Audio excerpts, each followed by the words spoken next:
up on how they're doing. You know that you've seen them in the end games over and over, even against the best of the West. They have been consistent. 43 points right now, leading the entire push. Here's your boys back up in sinks. Like we said, Tavern and Cool Penguin had the chance. They had such a big opportunity to continue to hold the top 3, top 5. Really the top 2, I should say, but it's now in Backup's hands with the 40 points. They're starting to break away here. We haven't really seen too much of Backup and Sinks at the start of the game. They're letting Sweaty Sands. They have a player here too. There's a team here. Rex currently in first with Epic Whale, has a chance to join a very exclusive club. If he can hold on to a top 3 spot, he would join Jinx of OCE as the only players of all 7 regions to finish top 3 in every FNCS Grand Finals. That is crazy. That's wild. The wild part about it is his points right now. Like, he can afford to throw a game basically, and I think it still be top 3, just because like he's like 10 to 20 points above the other players. So kind of crazy. He's well on track so far to break that record or maintain it. I should Prodigy say. For that one. Prodigy finds all the cool stuff for us to really kind of think about. You know, Prodigy Analytics. I don't know if you know Captain Planet from the Overwatch community, but you and him would get along real nice. That's all he does. He just looks for all of these crazy stats and how they correlate with one another. When you introduce stats into the fold and you have someone that's looking for that information, it helps to paint such a better picture for so many players. I did also want to mention too, Backup and Sins. Sins is 14 years old, man. What? 14. He ended out 11th in Heat 2. 11th place in Heat 2 at 33 points. I mentioned before about players looking to make a name for themselves. That is 100% a duo that you all have to keep an eye on moving forward. What a way to turn up at the final moments, right? Let's see if they can keep it going, though. That's the question. Definitely agree. That's kind of crazy. Such a young competitor, so many of them. It's also crazy to think that this game's been around for 2 years plus now, right? And a lot of these guys stepped into the scene. They're still only 15, 16, right? They've been competing. A lot of new faces, man. Competing from so young, though, in Fortnite being the 13 age cutoff. So you could have started competing in Fortnite at 14, 15. You're still only so young in comparison to the rest of the competitive communities. But here's Kai Zui, here's Domo, 19 points. We've seen them here before. We know that they like to fight, and the last time they had storm surge issues. Now they're trying to change that. They don't want storm surge issues anymore. Instead, they looted up for this Brutus minigun, and now they're pushing players. They're trying to make a big statement here. Can they close the gap in these next 2 games? Can they come up to top 10? Oh, gets right inside of the box, takes out Jacob. Maybe the follow-up is going to be there too, because they're just going to try and go on the hunt for the last player that will be lingering about. Poor Jacob just getting the bad end of that one. Whether or not they can actually get on out of there. His teammate Prodigy all the way up high. That freaking minigun, man. The minigun, the Brutus minigun, the mythic weapons, they do a lot of damage. They all have their own like little perks and quirks to them. Make them so good. Oh, look at the come up right here. My gosh. If you didn't already have a great loadout, catching Jacob off guard like that and then catching the shotgun, the legendary AR, that is crazy. Look how many more players too are in Retail Road. Like, there's another duo and a half here. Yeah, it's Prodigy that's still around. Here's Sins. Sinks. You said Sinks Is was the Sinks 4th hero, right? Is this Sinks or Sins? I'm pretty sure it's Sins, but I mean, it could be Sinos. It could be Sinos for all we know. Can someone confirm? Because these gamers, okay, they think X's or O's or A's, or sometimes they're just X's. You know, we just hard to tell. There was one that cracked me up, Ladesman, but I, for the longest time, thought it was Loadsman. Yeah, it Sinks. Okay. Yeah, Sinks. So, okay, Sinks. So, how am I supposed to know that that's a K, chat? chat. Oh, how am I supposed to know that's a K? That's a K, right? I remember that class. I took that one. The X's are sometimes K's. I'm sorry, guys. Yeah, I'm guessing. Missed or forgot that one. Appreciate you guys for that one. Thank you so much. Thank you. Really. Yeah, no, like real talk. Definitely appreciate it. Because I heard sins. So I just wanted to make sure I get it right. You know, you got to put some respect on your boy. He's out here crushing the game right now. Definitely want to make sure we are trying our best to pronunciate properly. So thank you, community, for keeping us up to date on that one. Hate to shout call, you know, the biggest moments potentially of their career in the wrong fashion. So it's always helpful. Getting the fish on. Dude, when we tuned in with them, he had 10 fish going into the zone. Not only him, his teammate too, because they went together into the outer zones to take height in the last game. Kind of bugged out. Here's Wiz. Sweaty Sands. Okay, this is the other end of the duo that's contesting Sweaty Sands. They're doing pretty good, though. 27 points for Wiz and Rain, who are also in Sweaty. So they're splitting this POI. You fight this POI right here. See backup and sinks down there in the corner. Let's see if he's going to get tagged. Oh, he saw him peek up. He was keeping an eye on this player. Wiz on height. There. Good defense right there. They've encountered each other a few times here, and this is a duo that starts strong and ends strong, but their mid game is where they typically suffer. At least that's how it was in their heat, which was Heat 1. But they did end with 41 points in 5th place. But that Heat 1 was also insanely competitive. That was the heat that had Falconer and Wavy Jacob, Tomas and stuff like Thomas. Some really great individuals competing out of that one. Yeah, also while we have everyone kind of listening in here, don't forget to check out the YouTube channel.com/PracticeServer, posting up all the games up there, all 6 NA East games. If you missed them, they're up there. They're uploaded raw with the commentary hot from Ball and TW and Shia Wager. It is such a killer job, man, delivering the EU region and NA East region. All the games are on there for the finals, including EU's 6 games. When this show's over, we'll be cranking out the 6 games here from NA West, and we'll make sure those get uploaded as well as the full region. So just want to give you guys the heads up if you did miss any of the action. I know it's been a very long day. Don't worry, we got it archived for you. We're making sure they're up there.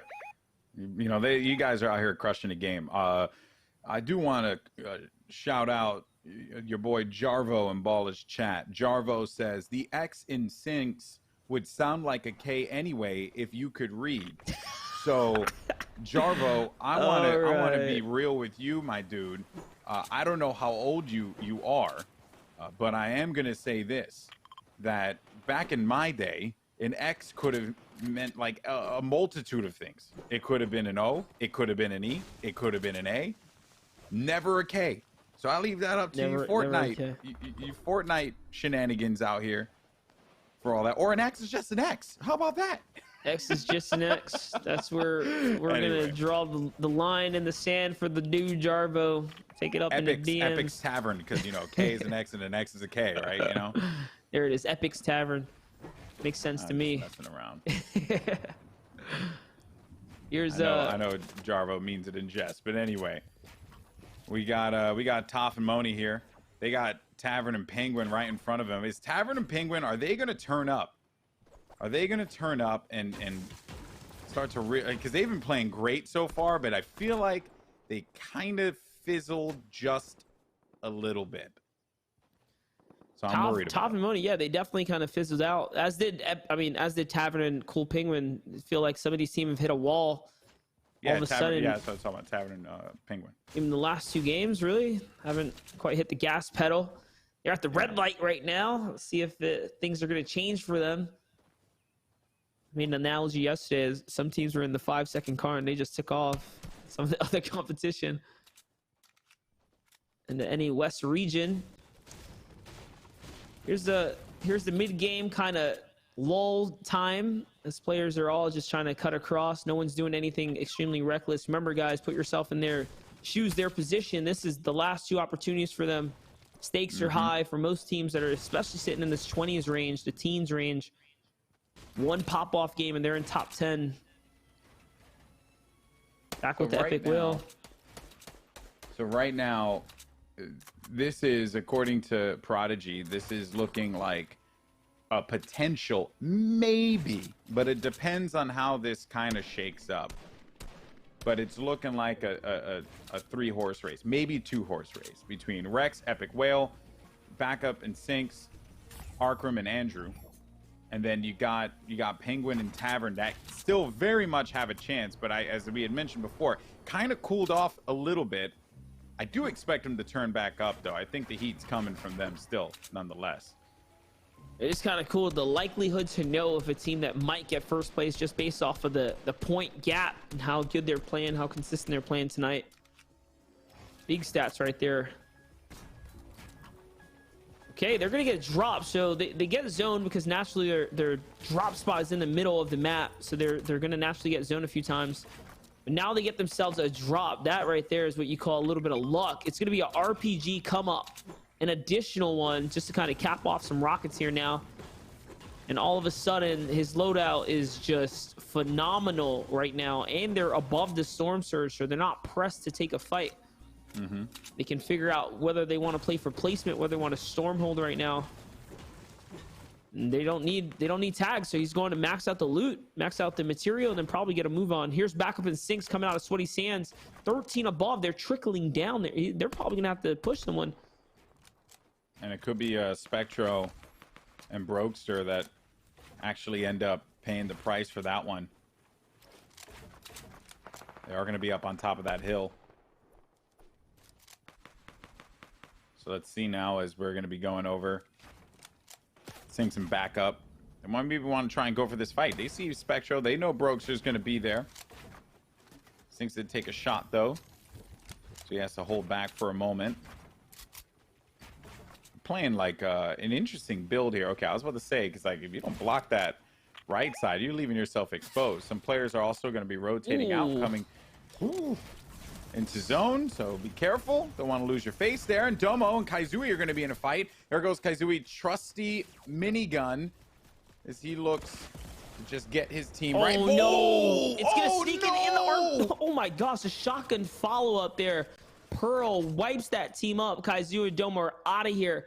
Wow. They had a good running, good showing. It was so close.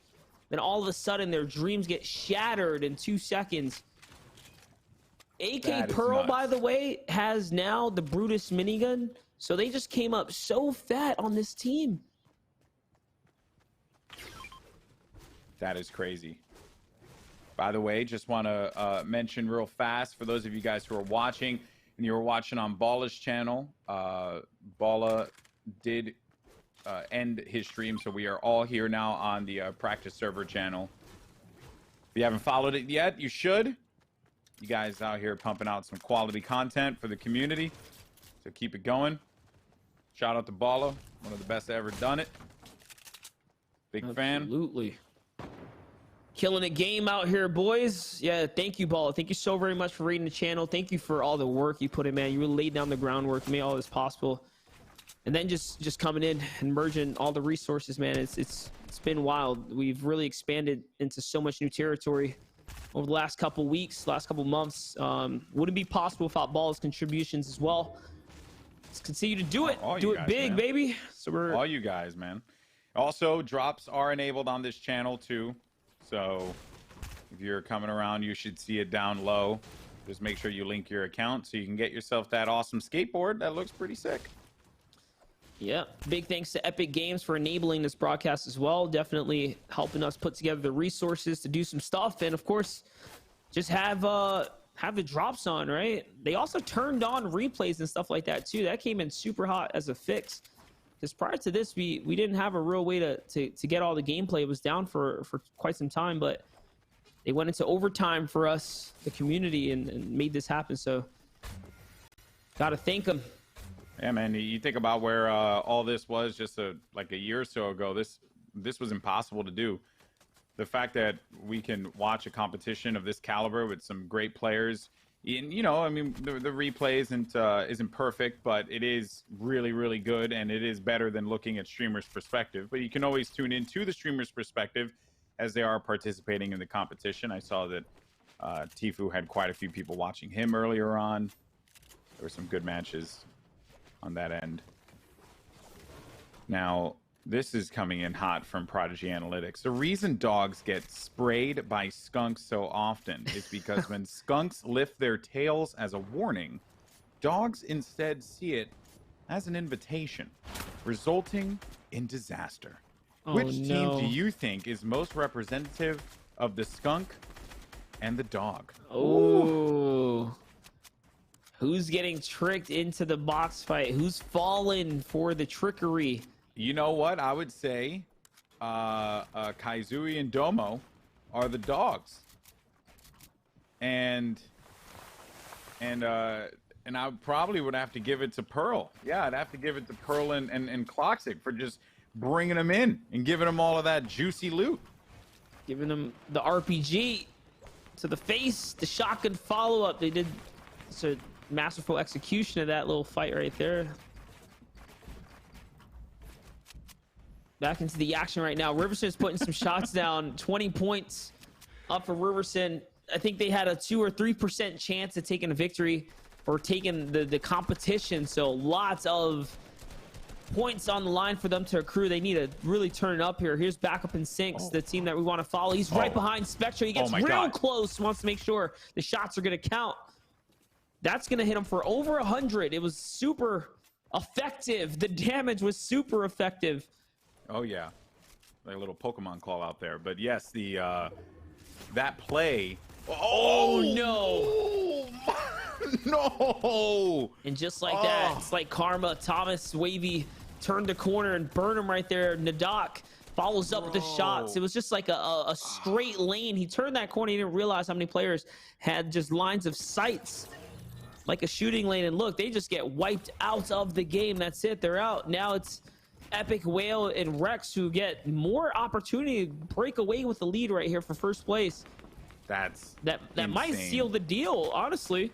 Yeah, it could have. It actually could have sealed the deal. This could very well be it, you know, for them. But anyway, we'll have to move on though and see what ends up happening. Still plenty left to play for. Still plenty left to go. Anything is possible in these lobbies. Leno goes down. They have not really recovered ever since that third place finish. A little bit of a heartbreaker for them. But Rex and Epic Whale are looking great. Again, going back to the stats. Previously, they were at a 26.5% chance of winning this competition. In NA East, I believe the highest was 11 or 10%. That was how the spread and the projections were. So that gives you any kind of context as to how dominant Epic Whale and Rex have been in this lobby. Well, hopefully it does now. You got Arkham and Andrew. Another great squad. They have that grapple. They also have the mythic AR as well, but they're just going to continue to put some more shots down as we jump over to Epic Whale and Rex. And Monster, this is going to be the game for the time being until these players have to move, which is going to be coming in right now. So the rotations begin. Launch pad away. It's on it. No need to tunnel. Save those resources. Use that launch pad and get on over to the half and half. It's the best time to use it, especially when it cuts all the way across the map. I want to give a shout out to Crim's dad for doing all the modding today. Really holding things down in the chat. Community coming together, putting in the hours and the time. Thank you so very much for all that today. Back into the action. Epic Whale tries to get a little aggressive on the landing here. He's going to pay for it. Gets shot a few times, but it's all worth it because the loot delivery is going to be nice. That's going to be a little bit of a refresher recap for them. The extras will allow them to build a base out here. So he now has to heal up. It's Vinny who's in the box nearby. Vinny and Rich Homie Quinn. Well, Vinny looks like he's by himself. Yep. Yeah, he was picked earlier, so it's just going to be Vinny all by his lonesome. What is Rex and Epic Whale going to opt for? But a little bit of trapdoor action there as Arkham and Andrew bring someone down low, but he immediately gets right back up to a safe position. I like what he did there. He stepped out to the side, built some extra cushion below him, just gaining ever so more control of the field here. And this is a dangerous layer to be on. Leno, symmetrical up above, are very, very conscious of the fact that they're trying to mess around with their builds. Here's an aerial shot, guys. The ops team bringing you guys the look from both sides of the map. Dopey, Kytrex have quite the rotation here. They do not have the zone favor. They're trying to wait for that community launch pad. And one comes out. Kytrex is jumping right onto it, straight from height. Here comes Dopey. He's going to hit it as well, but not before losing 40 health. And his shield to just floating across here. Someone's going to be in the box with his teammate. He follows up aggressively, eats the pump. It's Falconer who meets and greets him with the exchange there, but Riverson also gets traded out as well. And now all of a sudden we just have Kytrex here. One man down, 1 point only earned this game right here. 23 duos up. By the way, Falco, who was that? Symmetrical. So what? I was about to say something about Falconer, but I'm done. I don't need to say anything because he's out of the game. That, oh my word. He just W keyed that whole thing, just push it forward. I mean, he didn't have a choice. He had to fight it no matter what. He had to push in that direction no matter what. But now we're going to have Favs on the high ground here. Ultimate high ground for him and Power. They have rockets. They got a lot to work with. They also have a few builds that are going to be able to recycle as they move back around. Look where that circle is going to be moving. Rex still very much alive here and is still very much a threat as Epic Whale. Kytrex and Rex are going to be on the same level. We'll worry about those guys later as we jump over to Power and Fabs.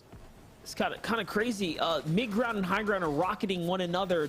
Daddy Power and Faves here are shooting rockets up and down to one another. Epic Whale's the one who's returning the rockets, by the way, trying to see what he can do for height. And now they're getting the overwhelming pressure. Suddenly it's a little too much. All the other players are starting to fall down lower and lower, fighting one another. Look at the feed just lighting up here. If you're following any of these players, Pearl, Alex, they're still in it. They're still in the running right now. They're still catching elims, making this ever so much closer. Power, though, sitting so high up, his teammate's actually going to build a ramp in front of him. It's going to cause the rocket to hit him, almost costing both their games. You saw that happen to Leno and Symmetrical earlier, who costed the entire run. Arkham's going to catch Tavern. Tavern's out now. They're up here. They're chilling right now. That should have been placement points for Tavern and Icy or Penguin, whatever the name is there. Apologies if I screwed that up, but you got, again, just more rockets. It seems like an infinite amount, but luckily for everyone in the low ground, it will begin to fade away. Only one rocket will remain. Vinny's going to be fighting from outside of the circle. He's going to have to get right back inside to continue to contend for the mid ground here, but Vinny getting tagged up. Maybe getting a little clever, trying to move around as a player's going to jump into his box. It's Harrians who jumps in, and Vinny is going to be sent out of here by Peace. Looking again, Faves and Power, owning the high ground. Rex and Arkham still fighting down low. There's just, like, you know, you got the 100 Thieves guys that are just going to be out there. You still got Epic Whale too, Rex's teammate. They're going to be still standing here. Kytrex managing to stay alive too. I'm kind of surprised considering how Kytrex picked up a few of his eliminations early on, but we only have 7 duos remaining. And here's Epic Whale and Rex again. If they manage to pull off another win, I don't even know what I would imagine. I can't even put into words. Can't put into words. Anything can happen here, as we've seen them do it before. I just saw his health jump up. He caught another elimination in the low ground. Kytrex is going to fall right there finally. Power's going to find Wiz. All of a sudden, the high ground team is making quick work of everyone else, but the low ground team, Epic Whale and Rex, just have too much going on for themselves. That's another refresher, keeping them ever so more comfortable. More health in the bucket for them. They're just chilling right now. Look at the loot rain down. He'll take all that. He'll take all that. That's perfectly fine for him, but they got to get back into the safe zone here, which they managed to do so. I think they popped a flopper right at the last minute. You're only going to have yourself 3 squads remaining. One of those squads is going to be the team that have won themselves a few battles a few times already. I think Favs and Power are still going to be up on high. Epic Whale putting down some shots, and this is just a crazy fight. He gets down Power, and it's going to, I think it's Power. Yes, it is Power that picked up the victory royale right at the final moments. But Epic Whale and Rex went all the way to second place. And if that